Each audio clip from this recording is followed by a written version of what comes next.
السلام عليكم ورحمة الله وبركاته.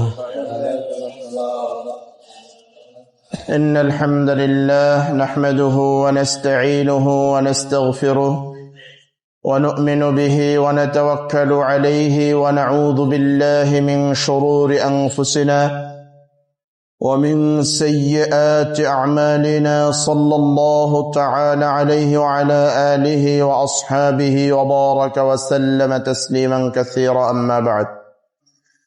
আলহামদুলিল্লাহ, আল্লাহ সুবহানাহু ওয়া তাআলার দরবারে শুকরিয়া জ্ঞাপন করছি যে মহান রব্বুল ইজ্জা ওয়াল জালাল আমাদেরকে রমজান আল মুবারকে সালাতুজ যোহর আদায় করে কোরআন সুন্নাহর আলোচনায় বসবার তৌফিক ইনায়েত করেছেন। আমরা হৃদয়ের গভীর থেকে দরবারে ইলাহিতে শুকরিয়া আদায় করছি আলহামদুলিল্লাহ। আজকে আমরা রমজান আল মুবারকের একেবারে মাখুম কিছু সময় আছে, যে সময়টা রমজান আল মুবারকের সব থেকে গুরুত্বপূর্ণ, সেই সময়গুলো নিয়ে আলোচনা শুনবো। আল্লাহ তৌফিক দান করুন, আমিন। রমজান আল মুবারকের ব্যাপারে দুইটা হাদিস রাসূলুল্লাহ সাল্লাল্লাহু আলাইহি ওয়াসাল্লাম বিশেষভাবে উল্লেখ করেছেন। একটা হলো মান সামা রমাদানা ঈমানান ওয়া ইহতিসাবা গুফিরা লাহু মা তাকদ্দামা মিন যামবিহি। আল্লাহর যে বান্দা বান্দি পূর্ণ ঈমানের সাথে সওয়াবের নিয়তে রমজান মাসের রোজা রাখবে, আল্লাহ তার পূর্ব জীবনের সব গুনাহ মাফ করে দিবেন। সুবহানাল্লাহ। আগের 1 বছর, পরের 1 বছর, মোট 2 বছর, এরকম না, পুরা জীবনের গুনাহ মাফ হয়ে যাবে। শর্ত দুইটা, ঈমানান, ঈমানের সাথে হতে হবে। ঈমানের সাথে মানে আপনি রোজা রেখে খাবারকে যেমন একেবারে নিজ থেকে দূরে সরিয়ে দিয়েছেন, আপনার পুরা দেহটাকে কন্ট্রোলে নিয়ে আসতে হবে। এটার নাম হলো ঈমান। আপনি চোখে খারাপ কিছু দেখতে পারবেন না, রোজাদার চোখ দিয়ে খারাপ কিছু দেখবে না, রোজাদার কান দিয়ে খারাপ কিছু শুনবে না, রোজাদার হাত দিয়ে খারাপ কিছু ধরবে না, পা দিয়ে খারাপ দিকে যাবে না, চিন্তা খারাপ কিছু করবে না, সে হলো রোজাদার। এর নাম হলো ঈমান। এই ঈমানের দৃঢ়তার সাথে যদি আমরা রোজা রাখতে পারি, তাহলে আমাদের জীবনের গুনাহ আল্লাহ মাফ করে দেবেন। রোজাদার রোজা আছে, রোজার বাহিরেও যে খারাপ জিনিসগুলো দেখতো রোজা রেখেও দেখে, আগেও যে গান বাজনা শুনতো রোজা রেখেও শোনে, রোজা অবস্থায় বাজে বাজে চিন্তাও করে। তাহলে এই রোজা আপনাকে জাহান্নাম থেকে বাঁচাতে পারবে না, আপনার জীবনের গুনাহ ক্ষমা হবে না। আপনি রোজার আগেও মিথ্যাবাদী, রোজা রেখেও মিথ্যাবাদী, রোজার আগেও ফাঁকিবাজ, রোজা রেখেও ফাঁকিবাজ, তাহলে ঈমানের সাথে হয় নাই। শর্ত হলো ঈমানের সাথে হওয়া। তো রোজা যেভাবেই হোক আমাদের থেকে অনেকগুলো বিদায় নিয়েছে। রমজানুল মুবারকের মাখুম কিছু সময় আছে, মূল্যবান সময়। সেটা হলো রমজানুল মুবারকের শেষ দশক। এটা হলো রমজানের সব থেকে গুরুত্বপূর্ণ। পুরা রমজান মাসের প্রত্যেকটা সেকেন্ড, মুহূর্তই গুরুত্বপূর্ণ। তুলনামূলক রমজানের শেষ দশক হলো আমাদের জন্য খুব বেশি গুরুত্বপূর্ণ, খুব বেশি গুরুত্বপূর্ণ। কেন গুরুত্বপূর্ণ? কারণ হলো শেষ দশকে এমন একটা রাত আছে, যেই রাতের ব্যাপারে আল্লাহ সুবহানাহু ওয়া তাআলা বলেছেন খায়রুম মিন আলফি শাহর, 1000 মাসের চেয়ে এক রাত উত্তম। সুবহানাল্লাহ। সেই 1000 মাসের চেয়ে উত্তম রাতটা শেষ দশকে আছে, শেষ দশকের যে কোনো বেজোড় রাতে আছে। তো 1000 মাস মানে হলো আপনার 83 বছর। তো আপনি এক রাত ইবাদা করবেন, 83 বছর ইবাদার সওয়াব পেয়ে যাবেন। সুবহানাল্লাহ। এই জন্য ওই রাতটা আমাদের কাজে লাগাতে হবে। আর ওই রাতটা যেহেতু শেষ দশকে, এজন্য রমজানের একেবারে মোক্ষম এবং গুরুত্বপূর্ণ সময় হলো শেষ দশক। আমরা ওই রাতগুলোকে কি করব? নামাজের মধ্যে কাটাবো। হাদিসের মধ্যে যে হাদিসটা আমি বললাম, ঈমানের সাথে সওয়াবের নিয়তে যদি কেউ রোজা রাখে, তার পূর্ব জীবনের গুনাহ মাফ করে দিবেন আল্লাহ। সিম আর একটা হাদিস রাসূলুল্লাহ সাল্লাল্লাহু আলাইহি ওয়াসাল্লাম বলেছেন, মান কামা লাইলাতাল কদর ঈমানান ওয়া ইহতিসাবা গুফিরা লাহু মা তাকদ্দামা মিন যামবি। আল্লাহর যে বান্দাবান্দি লাইলাতুল কদরে ঈমানের সাথে মজবুত ঈমান নিয়ে আল্লাহর কাছে সওয়াবের নিয়তে লাইলাতুল কদরে কিয়ামুল লাইল করবে, দাঁড়িয়ে দাঁড়িয়ে নামাজ পড়বে, ওই রাতটা ইবাদার মধ্যে কাটাবে, তার পূর্ব জীবনের সব গুনাহ আল্লাহ মাফ করে দেবেন। সুবহানাল্লাহ। আপনার 80 বছর বয়স, 50 বছর বয়স, আপনি একটা লাইলাতুল কদর যদি পেয়ে যান, আল্লাহর কাছে ক্ষমা নিতে পারেন, তাহলে পূর্ব জীবনের সব গুনাহ মাফ। তো রমজান যা হয়েছে তো হয়েছে, সামনে আমাদের সেই রাতগুলো অপেক্ষা করছে, যেই লাইলাতুল কদর সেগুলো সামনে অপেক্ষা করছে। আমরা এখন থেকে প্রস্তুতি নেব। আর 2-3 দিন পরেই লাইলাতুল কদর, বেজোড় রাতগুলো 21-এর রাত, 23-এর রাত, 25-এর রাত, 27-এর রাত, 29-এর রাত, এই 5টা বেজোড় রাতের যে কোনো দিন হতে পারে। এজন্য আমি বিনয়ের সাথে অনুরোধ করব, আজকে এই বিষয়ে আলোচনা এজন্য যে আমাদের যত ধরনের ব্যস্ততা আছে আমরা সেরে ফেলি, দুনিয়াবি ব্যস্ততা সেরে ফেলে আমরা ওই 5টা রাতের জন্য প্রস্তুতি নিই, যাতে দুনিয়ার কোনো ব্যস্ততা যেন আমাদের ওই 5 রাতে না থাকে। আপনি একটু চিন্তা করেন, আপনার পরিবারে যদি 5 জন সদস্য থাকে, 5 জন প্রাপ্তবয়স্ক সদস্য, আপনি, আপনার স্ত্রী আর 3 জন সন্তান, তাও বড় বড় প্রাপ্তবয়স্ক, সবার উপর রোজা ফরজ। এবার হিসাব করেন তো, 5 জন মানুষ লাইলাতুল কদরের রাতে, মানে বেজোর রাতে আপনি মার্কেটে চলে গেলেন, ফ্যামিলি সহ ঈদের কেনাকাটায় চলে গেলেন। আপনি 21-এর রাতে কেনাকাটা করতে গেলেন, ঘটনাক্রমে 21-এর রাতটাই লাইলাতুল কদর হয়ে গেল। তো আপনি কি হারালেন একবার চিন্তা করছেন? জীবন থেকে কি হারালেন আপনি? 5 জন সদস্য লাইলাতুল কদরে মার্কেট করতে যাওয়ার অর্থ হলো 5 80 400 5 15 415 বছর আপনি যদি 5 জন ইবাদত করতেন, 5 জন 83 বছর, এক রাতে ইবাদত করা মানে 83 বছর ইবাদত করা। তো আপনার ফ্যামিলির 5 জন যদি লাইলাতুল কদরে একসাথে ইবাদত করতে পারতো, তাহলে আপনার ইবাদার পরিমাণ দাঁড়াতো 415 বছর। সুবহানাল্লাহ। তার মানে হলো আপনি লাইলাতুল কদরে মার্কেটের জন্য ফ্যামিলির 5 জনকে নিয়ে চলে গেছেন, লাইলাতুল কদর পান নাই। তার মানে হলো আপনার পরিবারের হায়াত থেকে 415 বছর হারাই ফেলছে। আপনি 415 বছর লস করছেন। গেছেন তো মাত্র এক রাতে মার্কেট করতে, কিন্তু ওই রাতেই লাইলাতুল কদর হয়ে যাওয়ার কারণে আপনার পরিবারের 415 ইবাদার বছর কেটে গেছে, চলে গেছে। সদস্য যদি হয় 10 জন, 10 জনের কেউই যদি লাইলাতুল কদর না পায়, ইবাদা না করে, তাহলে 830 বছর কিন্তু হায়াত থেকে শেষ হয়ে গেল। এজন্য আমার প্রিয় দিনী ভাইয়েরা, আমরা লাইলাতুল কদর গুলোর একটা সেকেন্ড আমরা কি করব না, নষ্ট করব না। দুনিয়াবি কোনো কাজ যেন আমাদের না থাকে, এজন্য কি করা, আগে থেকে আমাদের প্রস্তুতি গ্রহণ করা। এভাবে আপনি চিন্তা করেন তো, আপনার ফ্যামিলিতে 5 জন সদস্য মানে হলো 415 বছর, এক রাত ইবাদত করে 415 বছরের সওয়াব পাচ্ছেন। এভাবে যদি আপনি 50টা বছর কাটাতে পারেন, কত হাজার বছর ইবাদার সওয়াব আপনি পাবেন। আপনার ফ্যামিলিতে 5 জন লোক, দেখতে দেখতে সবাই বুড়ো হয়ে গেল, কেউ লাইলাতুল কদরে ওইভাবে ইবাদত করে না, বরং আনন্দ ফুর্তি উদযাপনে ব্যস্ত থাকে। তার মানে একটু চিন্তা করেন তো, গত 50 বছরে আপনার ফ্যামিলি থেকে কত হাজার ইবাদত বছর নষ্ট হয়ে গেছে। এভাবে আপনাকে চিন্তা করতে হবে। ময়দানে মাহশারে আপনি আমি আল্লাহকে কি দেখাবো, যে সুযোগগুলো আল্লাহ আমাদেরকে দিয়েছেন। এক রাত ইবাদত করব, 80 বছরের সওয়াব পাবো। এরপরেও যদি আল্লাহর কাছে আমরা দেখানোর মতো কিছু না পাই, তো লজ্জা আর মাথা অবনত করা ছাড়া আর কিছু থাকবে না। এই জন্য আমার প্রিয় দিনী ভাইয়েরা, লাইলাতুল কদর আল্লাহ পাক উম্মতে মুহাম্মাদীকে দান করেছেন, আর কোন উম্মতকে এত গুরুত্বপূর্ণ রাত দান করেন নাই।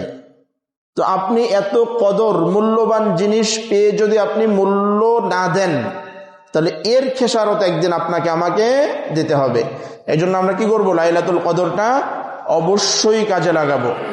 রমজান আল মুবারকের শেষ দশকটা দামি হওয়ার পেছনে আর একটা কারণ হলো, এই দশকে ইতিকাফের মতো গুরুত্বপূর্ণ একটা কি আছে, ইবাদত আছে।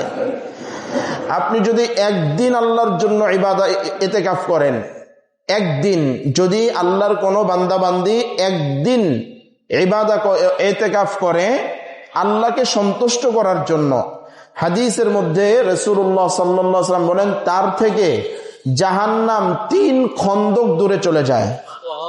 এক খন্দক সমান হলো পূর্ব দিগন্ত থেকে পশ্চিম দিগন্ত, অর্থাৎ যেখান থেকে সূর্য ওঠে আর যেখানে যে সূর্য ডুবে যায়, এই হলো এক খন্দক। এরকম 3 খন্দক মানে হলো 3 দুনিয়া সমান জাহান্নাম তার থেকে দূরে সরে যাবে। তার মানে হলো যে ইতিকাফ করবে তার কাছে জাহান্নাম আসবে না। রাসূলুল্লাহ সাল্লাল্লাহু আলাইহি ওয়াসাল্লাম শেষ 10 দিন ইতিকাফ করতেন। আল্লাহর নবী সাল্লাল্লাহু আলাইহি ওয়াসাল্লাম মদিনায় যাওয়ার পরে, রমজান ফরজ হওয়ার পরে, রোজা ফরজ হওয়ার পরে একেবারে হাত্তা তাওয়াফাহুল্লাহ, মৃত্যু পর্যন্ত আল্লাহর নবী সাল্লাল্লাহু আলাইহি ওয়াসাল্লাম ইতিকাফ করছেন, কোনোদিন ছাড়েন নাই। যে বছর মারা যাবেন ওই বছর 20 দিন ইতিকাফ করছেন। তো যেই সুন্নাহটা রাসূলুল্লাহ সাল্লাল্লাহু আলাইহি ওয়াসাল্লাম কোনোদিন ছাড়েন নাই, মৃত্যু পর্যন্ত করছেন, আল্লাহর নবীর ইন্তেকালের পরে এই ইতিকাফের ধারাবাহিকতা তার স্ত্রীরা চালিয়ে গেছেন। তো ইতিকাফ খুব গুরুত্বপূর্ণ জিনিস, এজন্যই তো আল্লাহর নবী কোনোদিন ছাড়েন নাই, প্রত্যেক রমজানে ইতিকাফ করেছেন। কিন্তু আমরা এমন উম্মত যে আমরা জীবনে একবারও ইতিকাফ করার সুযোগ পাইলাম না। যেটা আমার আপনার নবী কোনোদিন ছাড়লেন না, সেই ইবাদতটা আমি আপনি কোনোদিনই করলাম না। তো আমরা কেমন উম্মত হলাম রাসূলের, কেমন ভালোবাসলাম, কেমন আদর্শ মানলাম রাসূলকে। যাকে আমরা আদর্শ মানলাম তিনি যেই কাজটা জীবনে একদিনও ছাড়লেন না, একবারও ছাড়লেন না, সেই কাজটা আমরা একবারও করলাম না, জীবনে করার প্রয়োজনীয়তা বোধ করলাম না। তাহলে আল্লাহর নবী সাল্লাল্লাহু আলাইহি ওয়াসাল্লামের কাছে আমরা কি জবাব দেব? হাউজে কাউসারের পানি যখন পান করতে যাব, রাসূলের সঙ্গে যখন সাক্ষাৎ হবে, সুপারিশের মালিক তো রাসূলকে বানাবেন আল্লাহ পাক। সুপারিশের প্রয়োজন হলে যখন সুপারিশ নিতে যাব, নবী সাল্লাল্লাহু আলাইহি ওয়াসাল্লাম যদি জিজ্ঞাসা করেন আমার উম্মত সারা জীবন আমি যতদিন হায়াতে ছিলাম আমি প্রত্যেক রমজানে ইতিকাফ করলাম, সারা জীবন করলাম, আর তোমরা জীবনে একবারও করলা না, তখন মাথা কি অবস্থা হবে বলেন তো লজ্জায়।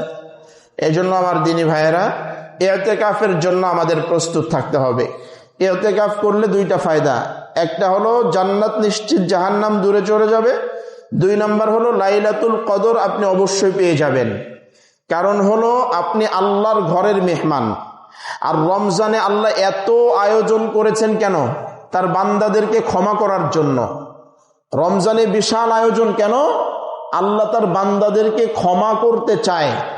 এই রমজানটা হলো ক্ষমার আয়োজন, বিশাল আয়োজন করছেন আল্লাহ, যাতে তার বান্দাদেরকে ব্যাপকভাবে ক্ষমা করতে পারেন। যে কোনো মুহূর্তে আল্লাহ ক্ষমা করে দিতে পারেন, এই জন্য রমজানের এত বিশাল আয়োজন আল্লাহ পাক করেছেন। তো এখন চিন্তা করেন যে দোলা অর্থাৎ যে বর, যাকে কেন্দ্র করে বিশাল আয়োজন, তো তার জন্য মেজবান যারা আপ্যায়ন করবে, সবচেয়ে দামি খাবারটা কিন্তু যেই জামাই, নতুন জামাই তাকে দিবে, এরপরে আশপাশে যারা আছে তাদেরকে দিবে। তো এই রমজানকে আল্লাহ সাজাইছেন বান্দাদেরকে ক্ষমা করার জন্য। আর আল্লাহর সব থেকে প্রিয় বান্দা, একেবারে নতুন জামাতার মতো আল্লাহর কাছে সবচেয়ে দামি বান্দা হলো যারা ইতিকাফে বসে। ঘরটা আল্লাহর, আর যারা ইতিকাফে বসে তারা আল্লাহর একেবারে কাছের মেহমান। তো আল্লাহ এদেরকে না দিয়ে আমাদেরকে দিবে না, যারা আমরা বসতে পারি না তাদেরকে দিবে না। তো ক্ষমার যে আয়োজন, লাইলাতুল কদরের যে ফজিলত, এই ব্যবস্থাপনা আল্লাহ করেছেন। অতএব আল্লাহর ঘরের মেহমান, এরা আল্লাহর খাস মেহমান হওয়ার কারণে এই মেহমানগুলো যদি মসজিদে ঘুমায়ও থাকে, তারপরেও লাইলাতুল কদরের ফজিলত তাদেরকে দিয়ে দেওয়া হবে। সুবহানাল্লাহ। এজন্য আমরা ইতিকাফ করার জন্য প্রস্তুত থাকব। ইতিকাফ দুঃখজনক হলো সত্য কথা যে মসজিদগুলোয় ইতিকাফের লোক পাওয়া যায় না, ভাড়া করে তারপরে লোক ইতিকাফে বসাতে হয়। এটা তো একেবারে, যদি কোনো মসজিদে কেউ না বসে সবাই গুনাহগার হয়ে যাবে। এজন্য কিছু মানুষ আমাদের কি করতে হবে? স্বেচ্ছায় একেবারে আল্লাহকে রাজি আর খুশি করার জন্য, চাপে পড়ে না, বা অবসর সময় আছে বসে পড়লাম না, আল্লাহকে রাজি খুশি করার জন্য। এবং ব্যস্ত সময়, এই সময়ের মধ্যে বসতে হবে যে আল্লাহ দেখো এত ব্যস্ততার মধ্যেও আমি তোমাকে ভুলি নাই। ব্যস্ততা হাত্তাল ইয়াকিন, মৃত্যু পর্যন্ত থাকবে, আপনি ব্যস্ততা কমাতে পারবেন না, দিন যাবে ব্যস্ততা বাড়বে। চিন্তা করবেন রাসূলুল্লাহ সাল্লাল্লাহু আলাইহি ওয়াসাল্লাম তো ইতিকাফ তখন করেছেন যখন উনি রাষ্ট্রপতি ছিলেন, খলিফাতুল মুসলিমিন, রাষ্ট্র পরিচালনা করেন। আবার কাফেরদের বিরুদ্ধে যুদ্ধ পরিচালনা করতে হয়, আবার মুসলমানদের অর্থনৈতিক অবস্থা দুর্বল। তো এত এত টেনশন ব্যস্ততার মধ্যে আল্লাহর নবী সাল্লাল্লাহু আলাইহি ওয়াসাল্লাম কোনোদিন ইতিকাফ ছাড়েন নাই। তো একজন রাষ্ট্রপতির চেয়ে তো আর আমরা বেশি ব্যস্ত না। তো ব্যস্ততা যদি আমরা দেখাই তো হাজারো ব্যস্ততা আমাদেরকে ঘিরে ফেলবে। আর যদি আমরা চিন্তা করি যে হাজারো ব্যস্ততার মধ্যে এই 10টা দিন আমি আল্লাহর জন্য ওয়াকফ করব, তাহলে ইতিকাফ করাটা খুব সহজ হয়ে যাবে। ইতিকাফের ব্যাপারে, ইতিকাফ শব্দের অর্থ হলো একেবারে আলাদা করে দেওয়া, আবদ্ধ করে নেওয়া কোনো জায়গায়, মনকে কোনো একটা জিনিসের সাথে আবদ্ধ করে ফেলা, এ হলো ইতিকাফের অর্থ। এখন আপনি দুনিয়া থেকে আলাদা হয়ে একেবারে দিল মনকে আল্লাহর জন্য ওয়াকফ করে দিলেন, এর নাম হলো ইতিকাফ। মসজিদে চলে আসলেন, দুনিয়ার আর কোনো ব্যস্ততা রাখলেন না, দুনিয়ার গপ গোজারি ব্যবসা বাণিজ্য সব ছেড়ে দিয়ে দুনিয়া থেকে বিচ্ছিন্ন হয়ে আপনি মসজিদে আসছেন। 10টা দিন আপনি আল্লাহর ইবাদা করবেন, একেবারে খালি হয়ে মুক্ত হয়ে, দুনিয়ার পেরেশানি মুক্ত হয়ে আপনি ইবাদার জন্য 10টা দিন বরাদ্দ করলেন। এখন যদি আপনার কাছে একটা টাচ মোবাইল থাকে তাহলে আপনি কিন্তু দুনিয়ার থেকে বিচ্ছিন্ন হতে পারেন নাই। একটা টাচ ফোন মানে হলো পুরা দুনিয়াটা আপনার কাছে। কি নাই টাচ ফোনের মধ্যে? এখন তোর চায়ের দোকানে আড্ডা দেওয়া লাগে না, চায়ের দোকানের আড্ডাটা আপনি টাচ ফোনের মধ্যে দিতে পারেন। এখন আর লুডো ক্রামবোর্ড ইত্যাদি খেলার জন্য বাইরে যাওয়ার দরকার নাই, সবকিছু আপনার মোবাইলের মধ্যে আছে। অর্থাৎ সারা দুনিয়ার ব্যস্ততা আগে ফিজিক্যালি বাইরে গিয়ে হতো, এখন কিন্তু মোবাইলের মধ্যে করা যায়। অতএব মোবাইলটা যদি আপনার সাথে থাকে তাহলে আপনি দুনিয়ার মধ্যেই আছেন, আপনি দুনিয়া থেকে মুক্ত হতে পারেন নাই। এই জন্য উলামা ইকরামের বক্তব্য হলো যারা ইতিকাফে বসবে টাচ ফোন তারা রাখবে না সাথে, এই দুনিয়াটাকেও বিচ্ছিন্ন করবে। একেবারে মোবাইল ছাড়া বসাটাই ভালো। যদি খুব বেশি প্রয়োজন হয় বাটন সেট রাখা যেতে পারে। আর যথাসম্ভব দুনিয়ার সব কথা বর্জন করে খুব বেশি পরিমাণ আল্লাহর জিকির করা, তেলাওয়াত করা, দোয়া করা, অর্থাৎ একেবারে 10টা দিন যেন ইবাদার মধ্যে আমাদের কেটে যায়, সেভাবে কি করা, আমাদের ইবাদাগুলো চালিয়ে যাওয়া। এই জন্য আমি আবারও বিনয়ের সাথে অনুরোধ করছি যে অন্যান্য বছর যে পরিমাণ ভাইয়েরা মুরব্বীরা আমাদের এখানে ইতিকাফে বসে, পরিমাণটা যেন আমরা বাড়াতে পারি, অবশ্যই সেটা আমাদের লক্ষ্য রাখতে হবে। আলহামদুলিল্লাহ, টানারবাগ জামে মসজিদে অত্যন্ত চমৎকার একটা ব্যবস্থা আছে, কিয়ামুল লাইলের ব্যবস্থা। আপনারা কিয়ামুল লাইলে যদি অংশগ্রহণ করেন, লাইলাতুল কদর পাওয়া আপনাদের জন্য আমাদের জন্য খুব সহজ হবে। এই জন্য আমরা স্বেচ্ছায় কিয়ামুল লাইলগুলো অবশ্যই মসজিদে এসে পড়ার চেষ্টা করব। মসজিদে না আসলে আমরা বাসা বাড়িতে অবশ্যই 2-4 রাকাত নামাজ পড়ব, একটু কোরআন তেলাওয়াত করব। বিশেষ করে বেজোড় রাতগুলো, শেষ দশকের বেজোড় রাতগুলোর একটা সেকেন্ড যেন নষ্ট না হয়, এটা একেবারে রুটিন করে ইবাদা এখনই সাজাই ফেলবো আমরা। যত ব্যস্ততা আছে সব সেরে, হ্যাঁ কারো যদি রাতে ডিউটি থাকে ডিউটি করেন, আপত্তি নাই, ওই ডিউটির মধ্যের সময়গুলো যেন আমরা ইবাদার মধ্যে কাটাতে পারি, এভাবে আমরা এখন থেকে সাজাই নেব। এই আলোচনাটার মূল অর্থ হলো আমরা তো সময়গুলো ভুলে যাই, তো ভুলে আমরা যেন দুনিয়ার ব্যস্ততা, মার্কেটিং ইত্যাদির পেছনে সময় নষ্ট না করে শেষ দশকের বেজোড় রাতগুলো যেন আমরা পুরা ফ্যামিলি সহ আমরা যেন ইবাদার মধ্যে কাটাতে পারি। এই শেষ দশকের বেজোড় রাতগুলো, বিশেষ করে পুরা শেষ দশকটা রাসূলুল্লাহ সাল্লাল্লাহু আলাইহি ওয়াসাল্লাম কি করতেন? ইস্তাইকাযা রাসূলুল্লাহ সাল্লাল্লাহু আলাইহি ওয়াসাল্লাম, আল্লাহর নবী নিজে জেগে থাকতেন, পরিবারের সকলকে জাগ্রত রাখতেন, জাদ্দা ওয়া শাদ্দাল মিজার, এবং সব মানুষগুলোকে নিয়ে, পরিবারের সকলকে নিয়ে আনন্দের সাথে ইবাদা করতেন, উদ্দীপনার সাথে ইবাদা করতেন। কারণ অফার তো বড়, আপনি এক রাত ইবাদা করা মানে হলো 83 বছর ইবাদার সমান। এখন যখন আপনার ফ্যামিলিতে 5 জন নিয়ে ইবাদা করতেছেন, আপনি তো হাসি আনন্দের সাথে ইবাদা করবেন যে আমি 400 বছর ইবাদার সওয়াব পেয়ে যাচ্ছি। এজন্য রাসূলুল্লাহ সাল্লাল্লাহু আলাইহি ওয়াসাল্লাম পরিবারের সকলকে এই রাতগুলোয় জাগিয়ে রাখতেন এবং নিজেও ইবাদার মধ্যে কাটাতেন, পরিবারের সকলকে উদ্দীপনার সাথে ইবাদার মধ্যে কাটাতে বলতেন। তো আমরা রাসূলের এই সুন্নাতটা বাস্তবায়ন করব। অতীতে যা হয়েছে সব ভুলে গিয়ে এই রমজানের শেষ দশকের প্রত্যেকটা বেজোড় রাতে আমরা নিজেরা জাগবো, পরিবারে যারা আছে তাদেরকেও আমরা জাগ্রত রাখবো এবং ইবাদার মধ্যে আমরা কাটানোর চেষ্টা করবো। আল্লাহ তৌফিক দান করুন, আমিন। ওয়া আখিরু দাওয়ানা আলহামদুলিল্লাহি রাব্বিল আলামিন।